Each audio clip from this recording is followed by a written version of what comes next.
안녕하세요. 머물다 가게 책방지기 다니입니다. 글쓰고 책 짓는 연필농부 바닥입니다. 저희가 이제 새롭게 시즌2를 시작을 했는데요. 이번에는 이렇게 그 머물다 가게 메인 서가로 이제 올라왔습니다. 그리고 평소 저희 둘만 있을 때보다 훨씬 지금 소리도 많고 액션도 크고 화려한 느낌이 드는데, 왜냐하면 이제 저희가 시즌 2부터는 대전에 계시는 다른 작가님들 초대해가지고 3명이서 진행을 하려고 해요. 그래서 오늘 첫 시간으로 어떤 분을 모셨나요? 바로 저희 머물다 가게 시즌1 때부터 이렇게 쭉 오랫동안 함께 해주신 연애 작가님을 소개하도록 하겠습니다. 와! 안녕하세요. 베스트셀러 준비작가 연혜입니다. 만나서 반갑습니다. 지금 베스트셀러 준비작가에서 다음 버전으로 소개가 바뀐 거 아닌가요? 네, 맞습니다. 노벨문학상 준비작가입니다. 베스트셀러 준비 작가라고는 하시지만 사실 저희 머물다 가게에서는 이미 베스트셀러 작가님이시잖아요. 감사합니다. 네. 홍보의 신이자 또 영업의 신이시기도 한 오늘 연애 작가님을 모시고 연애 작가님을 약간 파헤쳐보는 시간을 가져보도록 하겠습니다. 이 작가님 소개가 베스트셀러 준비작가 혹은 노벨상 준비작가라고 굉장히 짧지만 그동안 책도 많이 쓰시고 하고 싶은 얘기 해주실 수 있는 얘기가 굉장히 많거든요. 그것은 차차 해보도록 하겠습니다. 저희가 또 이렇게 셋 플러스 또 다른 작가님들과 함께 그 드글드글 이글이글이라는 글쓰기 모임이 아니죠. 사실은 원래 작가들의 자조 모임. 약간 서로 신세한탄 하면서 이렇게 모여서 이야기하는 그 모임으로 또 시작을 해서 같이 하고 있는데, 오늘 이제 연애 작가님을 첫 작가님으로 모시고 그 다음에 이제 또 다른 작가님들도 함께 이야기를 나눌 수 있도록 하겠습니다. 이게 저희가 시즌2이기 때문에 어떻게 해야 될지 서로 좀 맞춰보기도 해야 되고 조마조마하고 약간 어색할 수도 있는데, 그래서 저희랑 친한 작가님들을 모셨다. 영광입니다. 그리고 뭔가 조금 우리가 미숙할 수 있지만 충분히 양해해 주실 거라고 생각하고, 이런 야생의 촬영장에 오신 기분이 어떠신지. 너무 야생이라고 하기에는 지금 너무 프로페셔널하게 장비들이 지금 갖춰져 있고요. 제가 이제 유튜브 전체를 다 본 건 아니지만 그래도 꾸준히 봤는데 두 분이 정말 대본을 정말 잘 짜서 이렇게 진행하시는 모습을 보면서 되게 정말 감동을 했거든요. 그래서 저 되게 진짜 편안한 마음으로 왔는데 연락 주시기를 작가님 그냥 저희랑 오셔서 수다 떨면 돼요 이렇게 해서 진짜 그런 편한 마음으로 대본을 받았을 때도 뭘 쓴다기보다 그냥 흐름만 익혀야겠다 생각하고 왔는데 두 분들 진행한 거 보고서 되게 좀 와서 지금 마음이 급해졌어요. 10분 동안. 네. 근데 원래 평소에도 워낙 말씀도 잘하시고 재밌게 하기 때문에 걱정 없이 그냥 편안하게 하시던 대로. 편집도 많이 해주실 거라고. 그럼요. 네. 그동안 그 작가님이 책 작업을 되게 많이 하셨잖아요. 한번 이렇게 조금 짚어서 소개를 해주시면. 제가 개인적으로 낸 책은 지금 여기에는 이제 독립출판 책만 지금 6권이 깔려 있고요. 기획출판으로 또 에세이집도 나왔어요. 너는 거기, 나는 여기, 마음지기 출판사를 통해서 또 기획출판 에세이집도 출간을 했고요. 그 다음에 조그마한 카드 형식의 단편소설 또 이렇게 책도 있고요. 그리고 이제 학생들과 이렇게 수업을 하면서 만든 문집들도 또 여러 개 있고요. 초창기 독립출판 작가들과 같이 연합해서 북토크용으로 만들었던 독립출판 또 이렇게 작가들 연합 그런 책도 있고 책이라는 이런 형태의 묶음을 만든 거는 15권 정도 되지 않을까라는. 첫 책을 낸 게 2015년이에요. 지금 10년 전에 첫 책을 내셨는데 10주년입니다. 일단 축하하는 마음. 네, 고맙습니다. 파티 해야죠. 그러니까 한 가지 일을 10년 동안 쭉 해온다는 게 얼마나 대단한 일인가요? 그리고 사실은 책이 나온 게 2015년이지 책이 나왔을 때 비로소 작가가 됐다라고 생각하진 않잖아요. 그 책이 나오려면 글을 또 그 전부터 굉장히 오랫동안 썼어야 되는 건데, 저는 이렇게 오랫동안 글 써오신 작가님들 보면 궁금한 게 그냥 어렸을 때부터 꿈이 작가였을까? 아니면 언제부터 내가 책을 내겠다는 마음으로 글을 썼을까? 혹은 글이라는 거를 쓰고 살아야겠다는 마음이 언제쯤 생겼을까? 그런 게 되게 궁금하더라고요. 네, 꿈은 작가가 맞았어요. 근데 그냥 막연한 작가였지 막상 이제 작가가 되어 보니까 참 어려운 직업이구나.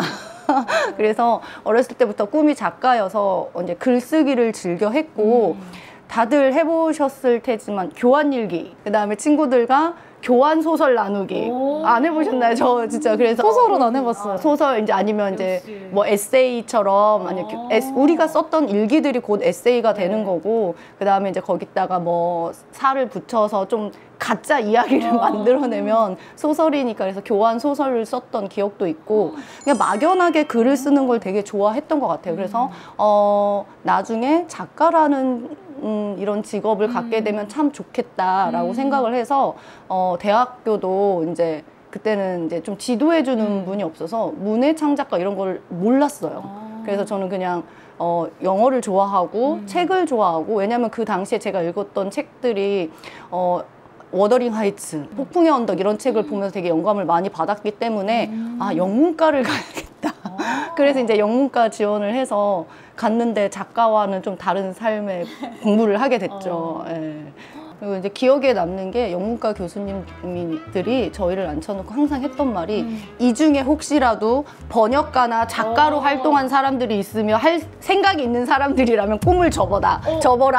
너희들이 활동할 시대에는 이제 디지털이 많이 발달이 돼서 전자책이 아마 많이 차지할 거기 때문에 종이책은 더 쇠퇴할 거다라는 그런 이야기들을 수업 시간에 많이 들었죠. 근데 막상 제가 이 바닥에 뛰어들어서 작가라는 일을 가지고 해보니까 종이라는 물성은 절대 없어지지 않을 것 같다라는 생각이 더 강하게 많이 들고 있고요. 디지털이 발달되고 이런 AI가 발달될수록 더 이런 책이라는 것들이 우리의 감성을 더 두드려주는 역할을 하지 않나. 그래서 아마 인류가 멸망할 때까지 종이책은 아마 멸망하지 않을까 이런 생각을 제가 혼자 해봅니다. 네. 그래서 그런지 이 연애 작가님 책들이 그 생김새라고 해야 되나요? 그 책 자체로서의 존재감이 좀 특별하죠. 이게 작기도 하고 펼쳐 보이는 것도 다르고 그러니까 읽는 경험을 좀 색다르게 주잖아요. 그런 의미에서 아까 우리 독립출판으로 낸 책만 여기에 있다라고 했는데 우리가 설명하기는 했지만 독립출판하고 뭐 기획출판하고 경험하신 거가 어떻게 달랐는지 뭐 독립출판으로 어떻게 책을 내게 되셨는지 그런 얘기도 좀 자세하게 해주시면 좋을 것 같아요. 처음에 이제 뭐 제가 작가가 되어야겠다 생각보다는 아까 얘기한 것처럼 글 쓰는 게 되게 좋아서 꾸준히 노트를 썼어요. 일기 같은 형식의 노트를 썼는데 제가 이제 개인적으로 개인사가 이제 좀 큰 사건이 있어서 되게 힘들고 슬프고 아플 때 오히려 그 글을 쓰면서 되게 치유가 됐거든요. 그래서 어느 날 이렇게 책장에 제 노트가 이렇게 쭉 꽂혀 있는 모습을 보는데 아, 저 노트 한 권 한 권이 책으로 만들어지면 다 이야기가 되겠구나. 그리고 나와 똑같은 아픔을 겪은 사람들, 분명히 이 시대를 살아가면서 같은 고통을 겪는 사람들이 또 내 이야기를 공감해주고 서로 위로가 되지 않을까. 그래서 그때부터 좀 썼던 글들을 그래도 조금 덜 부끄러운 글들을 좀 추려서 뭔가 공감을 받을 수 있을까 해서 이렇게 원고 정리를 했는데 책 분량은 처음에는 많이 되진 않고 그래서 2012년에 시화전을 처음 이제 열었어요. 저는 그게 저의 첫 작가 데뷔라고 이제 생각을 하는데 2012년에 시화전을 열면서 썼던 글들을 전시를 하고 그리고 계속 꾸준히 쌓였던 것들을 또 모아서 이렇게 첫 번째 그대가 내게 오던 날이라는 독립출판을 하게 되었습니다. 그래서 여기 안에 보면 그 첫 번째 시화전 했던 글들도 실려 있고요. 후에 추가로 이제 했던 작품들도 같이 엮었습니다. 그리고 이 책은 진짜 되게 아픈 손가락인데 부끄러운 모습도 많지만 아까 얘기했던 것처럼 제가 정말 인생에서 가장 아프고 힘들었던 시기에 고민했던 것들 글로 다 풀어내서 저에게는 이 책이 대나무숲? 임금님께는 당나귀 같은 대나무숲. 그런데 의외로 또 이 책을 많이 읽고 DM도 많이 보내주시고 어떤 작가분은 같이 너무 많이 펑펑 울었다 그래서 아직까지도 제 팬을 해주시고 있는 독자분도 계시고 네, 그렇게 첫 책이 나오게 되었습니다. 이 책이 저도 이 책으로 작가님을 처음 이제 알게 되었었는데 도어북스라는 지금은 잠깐 쉬고 계시지만 대전에 거의 1세대 독립 서점으로 유명한 그 책방에서 또 함께 작업을 하셨잖아요. 그래서 그때 이 작업은 어떻게 같이 하게 되셨는지도 궁금해요. 처음에 아까 얘기한 것처럼 원고를 모아서 책을 출간하고 싶은 마음이 조금 생겨서 여러 출판사에다가 투고를 했어요. 그런데 다들 경험이 있으시겠지만 이제 투고를 했을 때 저희 출판사와 맞지 않는 원고인 관계로 이런 메일을 정말 많이 받습니다. 혹시라도 이제 작가의 꿈을 꾸고 계시는 분들 출판사에 투고를 많이 해보시는데 절대 실망하지 마세요. 그리고 이제 그런 메일과 함께 제안이 또 오기도 합니다. 저희 출판사에서 얼마를 내시면 저희가 몇 부를 인쇄를 해드리고 그다음 몇 부 완판이 되면 2세부터는 이제 저희가 온전히 이런 그 당시에 조금 더 이런 게 심했던 것 같아요. 저에게도 만부 인쇄를 그래서 정말 갑자기 헛웃음이 나오는데 만부 완판이 되었을 때 2세는 자기네가 이제 뭐 홍보비고 이렇게 하겠다. 그래서 그 당시는 만부라는 개념이 없었어요. 만부 정도면 근데 그거는 완전히 정말 대한민국에서 초대형 베스트셀러 작가를 자기 출판사에서 실험해보고서 데리고 가겠다라는 의미였거든요. 그래서 그렇게까지는 내가 자신이 없고 나는 한두 명의 사람들과 나의 이야기를 공감을 해도 좋겠다라는 생각을 하고 있을 때 제 친구가 이제 도어북스 친구의 친구여서 은혜야 여기 친구가 이런 일들을 해 한번 같이 마음이 맞을 것 같은데 한번 만나봐. 그래서 이제 처음에는 책을 낼 목적이 아니라 그 출판사를 갔는데 같이 대화를 하다 보니까 기성 출판과 독립 출판이 참 많이 다르구나. 그분도 이제 기성 출판 관련 일을 하다가 그런 자본으로부터 독립, 그다음에 편집자나 이제 외압으로부터 독립 이런 것들을 꿈꾸며 1세대 독립 서점을 꿈꾸던 분이었고 저도 뭔가 그런 이제 출판사로부터 그런 듣다가 그래서 작가님 50부만 인쇄하셔도 충분할 것 같아 이런 얘기를 들었을 때 되게 신세계가 열린 것 같았고 진짜로 필요한 사람하고만 나눌 수 있는 내가 원하는 책을 만들 수 있는 게 독립 출판이죠. 이것도 2세본이더라고요. 네. 몇 세까지? 저는 그래 정말 만부에 대한 개념이 너무 강했기 때문에 저는 처음에 1세가 500부였어요.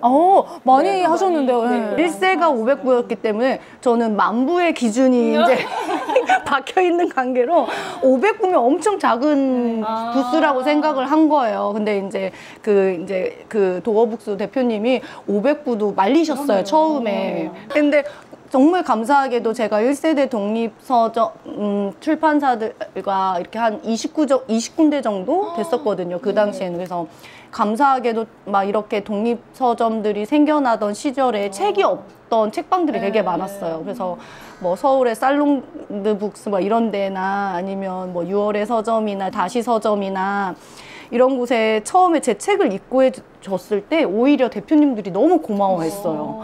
그 얘기를 10년이 지났는데 나 아직도 자기 10년 동안 책방을 운영하면서 이렇게 없는 책방에 아무것도 묻지도 않고 1번으로 책을 입고해 주신 우리 연애 작가님 이렇게 얘기해 주시는 대표님들이 계셔서 그 인연들이 지금까지 10년 동안 이어져 오고 있는 것 같아요. 그래서 저도 감사했고 1세대 독립서점 대표님들은 책을 못 구해서 입고해주는 작가들이었고 독립출판을 하는 작가들이 별로 없기 때문에 책이 되게 희귀했던 시기였던 것 같아요. 그래서 되게 많이 팔렸고 제주도의 소심한 책방에라고 그 책방에서만 한 200건을 판매를 해주셨어요. 그래서 2세는 좀 더 많이 했어요. 그래서 500부 완판이니까 이게 되는 거 만부가 되는 건가 보다 생각하고 1000부를 또 2세는 그래서 지금 거의 몇 권 제가 소장하고 있는 것도 몇 권 남지 않았지만 그럼 한 1500부 정도 되긴 하지만 소진이 된 거는 한 1400부 정도 되지 않을까. 제가 지인들한테도 많이 뿌렸으니까 네 그래서 감사하게 그리고 이렇게 1세를 소심한 책방에서 많이 판매를 해줘서 그럼 이제 두 번째 책 그래서 이제 두 번째 책이 나왔습니다 이렇게 하고 소심한 책방을 타겟으로 좀 이렇게 여기서 이번에도 좋은 성적 대박이 나겠구나 그래서 입고를 했는데 소심한 책방이 너무 유명해지면서 이 1년 사이에 되게 많은 작가들, 독립출판 작가들, 독립서점들이 생겨난 거예요. 한 20군데였다면 한 1년 사이에 200군데, 300군데로 폭발적으로 수요가 늘어났고, 그때까지만 해도 작가들이 단톡방에서 몇 명 안 되니까 얼굴도 다 알고 책방 가면 인사하고 그랬는데, 그 1년 사이에 폭발적으로 이렇게 늘어나니까 이제 책방도 잘 모르고 사람도 잘 모르고 이렇게 되더라고요. 그래서 이제 그 사이에 1년 사이에 두 번째 책을 출간해서 소심한 책방의 입고를 이번에도 한 500부 판매를 기대하면서, 근데 그 소심한 책방이 이제 작가들한테 입소문을 사서 너무 많은 작가들이 입고를 하기 시작했고, 또 이제 우리 방송인 이효리님께서 그 책방을 다녀가신 이후로 그 책방이 이제 인산이례를 이뤄서, 저희 독립출판 작가들의 문제가 뭐냐면 세금계산서를 발행해 줄 수 없다라는 그게 되게 컸거든요. 그래서 이제 소심한 책방에서도 한두 권이나 이런 작가들은 그냥 그걸 안고 책방에서 안고 갔는데, 너무 많은 책들이 이제 입고가 되고 판매가 되고 하니까 도저히 저희가 이게 감당이 안 돼서 세금계산서를 발행해 드리지 못하는 작가분들의 책을 못 받고 있습니다라는 메일을 받게 돼서, 두 번째 책은 200부는 판매도 못하고 네, 그렇게 되었다는, 네, 너무 한 책방만 믿고 있다가 그렇게 됐다는. 지금까지 이렇게 쭉 글을 엄청 많이 쓰시고 책도 많이 내시고 책도 많이 파시고 막 이러시는데, 요새도 엄청 그렇게 성실하게 쓰시죠? 아니요. 다 아시면서 우리 모임에서 드글드글 이글해서 제일 열심히들 하시고, 저만 진짜 맨날 놀고 맨날 우리 회의 가면 그러셨군요. 저만 오늘도 놀았네요. 아니 근데 어쨌든 처음에 이렇게 에세이로 시작을 하셨다가 나중에 또 이렇게 소설을 또 쓰게 되셨잖아요. 그러니까 에세이는 아까 이제 얘기한 것처럼 제가 이제 인생에 되게 큰 아픔을 겪으면서 제가 그런 아팠던 감정, 힘들었던 인생에 대한 고민들을 썼던 거를 모아서 하다 보니까 이렇게 에세이가 나온 거고, 기획출판, 이제 좋은 출판사 마음지기를 만나서 너는 거기 나는 여기, 이 책은 이제 이 책 원고와 그 다음에 또 추가로 내용을 이렇게 또 합쳐서 세 번째 책이 나왔는데, 여기 보면 이제 그대가 내게 오던 날, 그리고 여기 책 내용을 보면 편집장님이 도대체 이 그대가 누구냐. 그런데 읽어보면 또 남자는 아닌 것 같은데 이 그대에 대한 정체성을 밝히자. 저는 이제 개인 사생활이 밝혀지는 게 너무 싫어서 이렇게 글 속에 그런 것들을 숨겨놨는데, 오히려 편집장님이 몇 달 동안 대화를 하면서 오히려 그 구체적인 대화를 해야 사람들이 더 많은 공감을 해줄 거다 하면서 이제 방송까지 잡아주셔가지고 그 방송에 나가서 적나라하게 저의 사생활을 털어놨던, 그래서 정말 지우고 싶은, 네이버에 검색만 하면 맨날 메인으로 떠서 조회수도 너무 높아요. 정말 막 10만 단위의 조회수가. 그래서 이제 편집장님이 그럼 그 그대를 명확하게 딱 집어서 편집을 하자 해서 너는 거기 나는 여기라는 책이, 에세이가 이렇게 나왔고요. 이렇게 세 권의 책을 내면서 인생의 상처가 다 치유됐습니다. 그리고 책이 3권이 나오는 동안 쓰기도 했지만 책을 만들고 원고를 하면서 시간이 10년이 지났어요. 그러니까 10년 이상의 시간을 보낸 거죠. 이 그대가 내게 오던 날이 2015년에 나왔지만 제가 아까 얘기한 것처럼 처음 그걸 한 건 12년이라고 했으니까, 그리고 12년 전부터도 계속 글을 썼겠죠. 그러니까 거의 한 10년간의 글을 쓰고 책을 만드는 과정에서 아팠던 일들이 많이 치유가 돼서, 그러면 이번에는 내가 원래 좋아했던 좀 소설을 한번 방향을 틀어서, 에세이도 좋아하지만 그래서 이제 항상 머릿속으로 소설을, 원래는 아동문학 소설을 원고를 많이 써놨는데 계속 떨어졌습니다. 네, 그 모든 신춘문예에서 항상 떨어지고 그리고 다들 그리고 당선된 아동문학이나 뭐 시나 이렇게 대상 받은 작품들을 읽어보면 어려워요.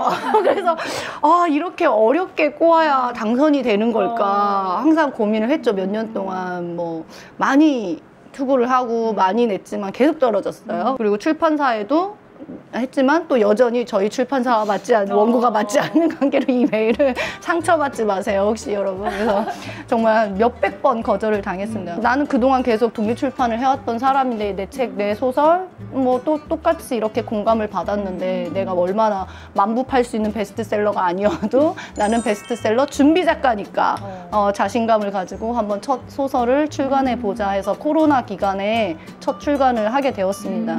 그게 이 책이죠?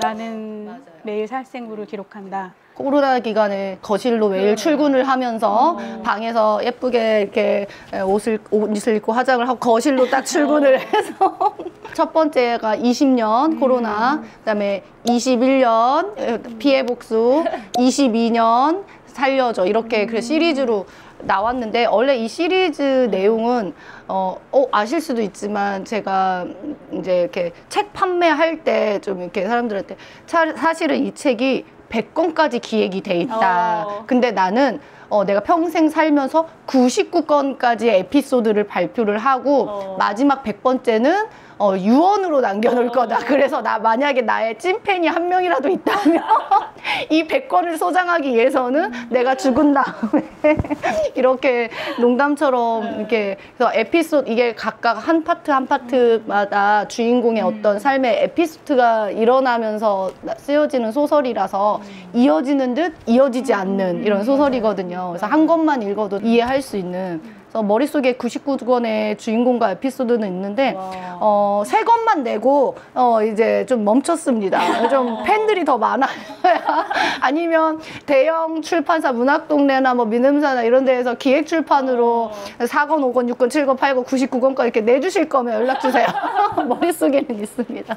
지금 연애 작가님 얘기를 듣다 보면 우리가 끼어들질 못하고 계속 빨려들게 되잖아요. 그러니까 아니 이게 연애 작가님이 우리가 북페어나 그런 북마켓에서 만나보신 분이 있으실 수도 있는데 이제 연애 작가님은 우리가 얘기하잖아요. 영업의 신이다. 이거는 그냥 지나가다가 말을 한번 섞기만 해도 이 책을 사지 않을 수 없다. 지금 책 소개는 물론이거니와 이 뭐 책을 판매하는 기술이 엄청나시다. 지금 그 본인 책만 파는 게 아니라 옆에 있는 뭐 우리 책도 다 같이 팔아주시잖아요. 제가 그 판매 영업의 신이라고 자꾸 사실 되게 부끄러운 게 저는 극아이예요. MBTI 극아이. 안 믿으시겠지만 근데 두 분 다 E잖아요. 근데 정말 저 진짜 트리플 I인데 예전에 그 경의선 책거리 첫 번째 독립출판 페어에 나갔을 때 이틀 동안 그 땡볕에서 나가서 책 단 2권을 팔고 왔습니다. 하루에 한 권씩. 예, 그때는 사람들이 이렇게 지나가도 말도 걸지 못하고 그리고 좀 뭔가 내 책에 대한 자부심도 없고 그때는 또 제가 또 아직 우울의 세계에서 빠져나오지 못한 상태였기 때문에 사람들을 만나는 것도 되게 두려웠고 근데 이제 제가 이렇게 아까 얘기한 것처럼 글을 쓰고 책을 내면서 되게 삶이 치유가 됐다고 그랬잖아요. 그러면서 이제 코로나 시기를 이제 겪으면서 되게 유쾌한 소설들을 쓰기 제목과 달리 매우 따뜻합니다. 맞아요. 피해 복수 이래서 지금 지난번에 어떤 분이 피해 복수 이랬는데 유쾌한 소설을 쓰면서 이 글을 읽으신 분들이 연애 작가님의 이야기 같아요. 주인공이 연애 작가님 같아요. 이런 이야기를 많이 하더라고요.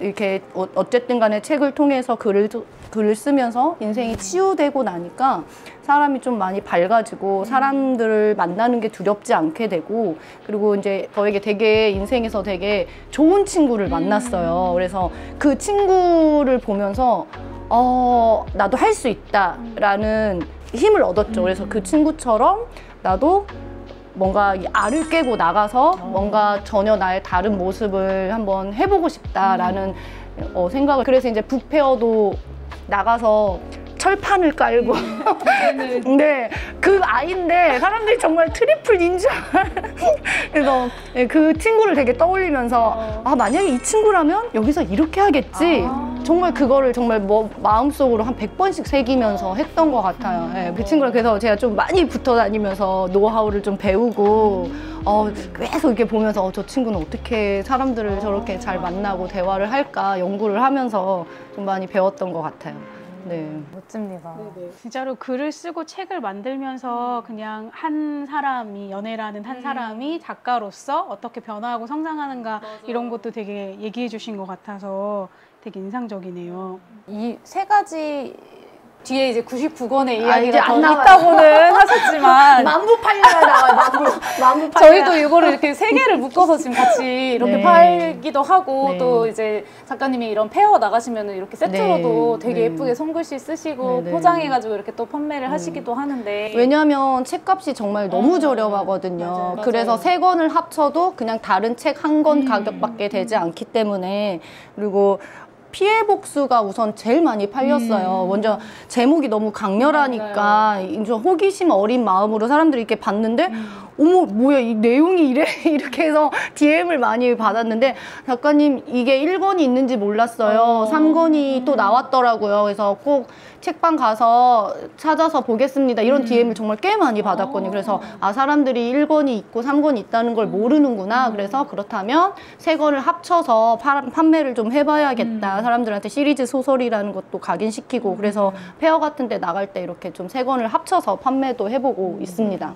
이 그림도 또 너무 귀엽고 이 뭔가 사이즈가 진짜 딱 손바닥 사이즈잖아요. 요즘 그 텍스트 힙이 한참 열풍이지만 우리 젊은 친구들이 책을 그렇게 오래 읽을 수 있는 능력이 많이 없더라고요. 그리고 특히 이제 텍스트 힙이 젊은 20대에서 30대 젊은 여성분들의 그런 열풍 문화가 일어나고 있는데 의외로 그분들이 책을 한 권을 다 끝까지 못 읽는다는 걸 알았고 한 권을 다 끝 딱 덮는다는 게 되게 어려운 일이거든요. 문어발 독서를 하기도 하고 그래서 이렇게 책을 잘 읽지 않는 세대의 사람들에게 어떻게 하면 좀 책을 좀 읽힐까라는 고민을 하다가 서울에 가서 이렇게 했는데 다 지하철에서 다 이렇게 핸드폰을 보고 계시는 모습을 보고 그럼 핸드폰보다는 작지만 크지만 다들 저기에 책을 한 권씩 들고 있으면 어떨까라는 상상을 했던 적이 있는데 주머니 포켓에 쏙 들어가고 가방에 무겁지 않고 20분 정도 전철을 이동하면서 20분 30분 안에 한 권의 책을 다 읽었다라는 만족감을 좀 주고 싶어서 처음에는 이 내용을 다 묶어서 한 권의 두꺼운 소설로 발간을 할까 생각하다가 이렇게 한 편 한 편 에피소드를 떼어서 짧게 이렇게 만들어 봤습니다. 그래서 대부분 이제 리뷰를 올려주시는 분들이 정말 앉은 자리에서 한 반에 수르륵 읽었어요. 그런데 작은 책에 비해서 깊이 있는 내용들이 너무 묵직하게 다가와서 감사했어요. 이런 리뷰들을 많이 남겨주시더라고요. 그래서 글씨도 큽니다. 네. 이거는 조금 다시서점 사장님 혹시 이거를 보시면 다시서점 사장님의 책이 보면은 10월 해집 그 책 보면 글씨가 엄청 커요. 근데 그분의 일화가 그런 이야기가 있더라고요. 책방에 이제 박스들이 많이 남잖아요. 그래서 이제 폐지 주시러 오시고 하시는 분 할머니께 이렇게 책을 많이 이렇게 박스를 모았다가 드리곤 했는데 할머니가 너무 감사해서 다시서점 대표님께 여기는 뭐 하는 곳이냐 하면서 서점입니다. 그러면 너무 감사한 마음에 그럼 나도 읽을 책이 있나 한번 책을 구입하고 싶다 해서 할머니께서 이렇게 책을 둘러보는데 글씨가 다 너무 작아서 할머니가 이렇게 나는 도저히 책을 읽을 수 없네 라고 하셨대요. 그래서 대표님께서 그 이야기를 듣고 그분도 그 글자를 정말 크게 편집을 했어요. 그래서 저도 그 영감을 받고 맞아 이 책이라는 거는 어린 사람부터 노인까지 많은 사람들이 즐겨야 되는데 그래서 저도 이제 나이가 들어가니까 약간 노안이 와서 이렇게 작은 글씨가 그리고 뭔가 눈이 확 트이니까 글씨를 좀 볼 수 있게끔 시선을 좀 사로잡기 위해서 여백도 좀 많이 주고 글씨도 좀 크게 해서 그래서 어른들이 의외로 어른들이 우리 아버님께서도 글씨 이렇게 크니까 쉽게 읽을 수 있었던 것 같아요. 그래서 이런 판형 자체도 진짜 딱 독립 출판물스럽기도 하고 오히려 페어 같은 데 나가면 진짜 인기가 훨씬 더 많을 것 같은. 지금 보시면 이 책은 이렇게 커버가 있어서 그래도 좀 뭔가 묵직하고 책의 형태가 된 것 같은데 이 책이 처음 나와서 이제 독립 출판에 대해서 전혀 모르는 이제 지인한테 이 책을 딱 선물을 했더니 이렇게 보시는 거예요. 판매하는 건지 우리도 약간 그런 느낌이 있잖아요. 그냥 이렇게 사은품으로 주는 책인지 이렇게 보통 우리 책을 잘 많이 안 읽으시는 분들은 책의 형태라고 하면 이런 모양. 딱 이게 좀 크기도 두께도 이게 책의 형태라고 생각을 하는. 맞아요. 근데 이걸 또 보시고 되게 놀라시더라고요. 그래서 일본 같은 경우에 이런 문구판의 책들이 되게 많이 나오고 있고, 요즘에 또 다양한 출판사에서 또 이렇게 다양한 형태의 책들이 다양한 세계 여러 나라 출판사에서는 많이 시도를 하고 있는데, 어떻게 보면 좀 한국이라는 나라의 책 문화 하면 딱 이런 형태로만 굳어진 것 같아서 되게 많이 안타까웠는데, 독립출판이 많이 생기고 다양한 작가들이 시도를 하면서 뭐 아코디언 북도 생기고 엽서 북도 생기고 찢는 북도 생기고 뭐 방수책도 생기고 이런 것들이 참 감사한 것 같아요. 작가님이 그동안 이렇게 계속 쓰는 삶을 진짜 10년 동안에 이렇게 지내오셨는데, 평소 하루에 그런 루틴 이런 게 있으신지 좀 궁금하더라고요. 이 책을 쓸 때까지만 해도 정말 아주 명확한 루틴이 있었어요. 아침 8시에 일어나서 9시에 카페로 출근을 해서 12시까지 글을 쓰고, 그 다음에 잠시 1시간 정도 밥을 먹고 좀 쉰 시간을 갖고 한 2시간 정도 책을 읽고, 그래서 하루에 5시간은 내가 엉덩이를 붙이고 있자라는, 그래서 아까 코로나 기간에 이제 카페를 갈 수 없게 돼서 이제 집으로 출근을 했다고, 거실로 출근을 했다고 했잖아요. 이렇게 하루에 5시간은 내가 엉덩이를 붙이고 있자라는 생각을 했었는데, 이 책을 쓰는 동안에는 많이 돌아다니게 됩니다. 루틴이 깨져서. 이 재밌는 이야기는 2부에서 네, 이 엉덩이의 힘에 대해서 작가들이 다 공감을 하고, 제가 가장 저의 멘토 선생님이자 존경하는 작가님이 연탄길의 이철환 작가님인데요. 그분의 책에 보면 작가는 항상 엉덩이로 글을 써야 된다. 그분도 정말 오랫동안 정말 이렇게 아프신 와중에도 항상 이렇게 오랫동안 앉아서 글 쓰는 거에 대해서 항상 강조를 하셨거든요. 많은 작가분들이, 김훈 작가님도 그렇고. 내가 그분들을 감히 선배라고 부르는 것도 좀 부끄럽지만 그렇게 연륜이 쌓인 작가분들이 항상 하는 말이 뭐겠어요. 무조건 작가는 오래 앉아서 계속 꾸준히 써야 된다라는 걸 강조하시잖아요. 그래서 좀 제 삶에서 한번 실천을 해보려고 그렇게 루틴을 했었습니다. 지금 안 하고 있습니다. 너무 웃으시네. 아니 저도 그러니까 너무 부끄러워가지고 내 얘기하는 것 같아가지고. 우리가 지금 시즌2에서 대전에 계신 작가님들 모셔가지고 얘기하는 거여서, 그러니까 대전 작가라고 하면은 이제 두 가지잖아요. 대전에 뭐 사는 사람, 대전에서 활동하는 사람, 그리고 작가는 쓰는 사람, 책을 내는 사람. 우리가 지금까지는 뭐 쓰고 책을 내는 얘기를 했다면, 뭐 굳이 대전 작가라고 해서 뭐 서울 작가랑 다르겠냐마는, 혹시 그런 거에 대해서 우리가 할 얘기가 있을까? 너무 많죠. 이런 얘기는 좀 해보면 좋을 것 같아요. 네네. 저 경기도로 이적하고 싶었어요.